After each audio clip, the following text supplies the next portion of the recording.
when it comes to your beautiful play in December, it's going to be sunshine, because that's what happens at the end of December. But it'll be a great little place to hide away. We're going to be in the Whale. The dates are the very end of December. The 28th to the 30th of December. Beautiful.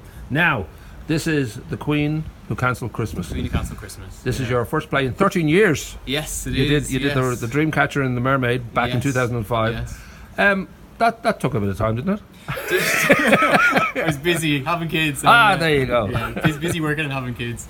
Yeah. Well, we should say, like all great kind of children's stories, it came out of bedtime reading for your two little girls, and there's a sense of, you come up with Robin and Swan, decide they're not going to have Christmas cancelled, they're going to head out. And so was that something that you'd always, I don't know how soon in telling your little kids stories, that sort of entered your head, that if I'm making up my own stories here, I could probably, given your dry rain, history with your mom and all that, it must be always sort of in the back of your mind that this is something you could adapt or you can play with. Or yeah, like it literally started off from running out of books for the kids, and then deciding I could make up a story, and it was a hit with the kids. And actually noticing last year there was such a lack of theatre in the area at Christmas time for children, I just decided, literally over Christmas dinner, to give Ross an email, which I did, and see if he'd give us access to the Whale, and I turned the story into a script.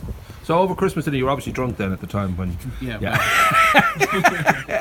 So I don't know whether then, given that like your mum Lorraine, huge amount of kind of experience in this area, and you would have grown up in that world really, in a way. Absolutely. So would there be any kind of, I don't know whether you get such a thing as stage fright? Would you think, I wonder if I can do this? I wonder if this will work? Or? To be honest, it's probably what's taken me such a long time between now, the 13 years between my last show and this show, has probably been getting that nerve which you lose, I think, as you get a bit older. So getting that nerve to actually do something. But honestly, I think the inspiration was just having two kids myself now to put something together. And genuinely, the conversation over Christmas dinner, we don't sit very idle in our house, so stuff like that does just happen, and deciding to put things together. Yeah.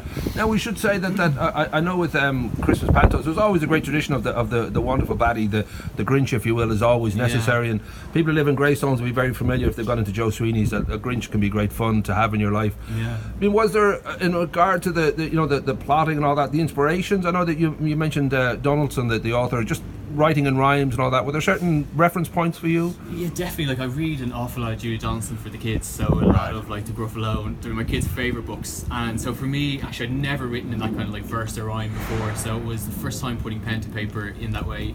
You were a poet and you didn't know it. That's the thing. You should try and be clever with the rhymes. So it's actually very hard. It takes a very long time, not just to rhyme this and that together. There you go. To come up with the rhymes, to do it some justice, I suppose. Yeah. But yeah, there's a good old baddie in the show. There's lots of fun. There's three amazing actors that play a host of different kind of colourful characters throughout the show. So there's lots of fun, lots of colour. It's not so much a panto in the sense. Right. I think Dry Rain is known for very like magical, creative theatre, and that's what the Whale is brilliant for. It's such an intimate kind of black box space, that we can kind of bring all that to life in the theatre. I would just say, I mean, Panto always does well, in the Dublin scene, especially in the cities over Christmas. Is it in a healthy spot? I don't know whether it needs a kick, whether it's doing fine as it is. I don't really follow. I don't know. Well, for me, honestly, any kind of theatre that will draw an audience and get kids in, just to drive their imagination, it's brilliant, regardless of whatever it is. There's certainly like panto elements in the show, but it's not a full-on slapstick panto, if you like, in that sense. I suppose just to wrap up, and we'll put the links into the tickets, and we'll give a bit more information about the list of actors and all that. They're all professional actors, we should say.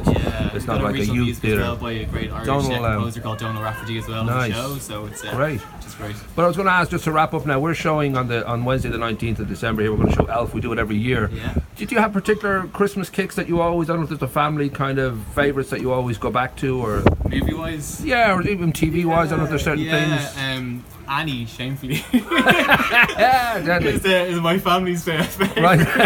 Every Christmas. So, did the remake work for you, or was it the original? Just the original. Okay. But we've a host of those very corny old movies that we watch every Christmas. That's a perfect time for Elf, of course. Elf is the most wonderful. Even though Lisa Toner from Whale does not like it. Really? Okay. We're just going to try and get some.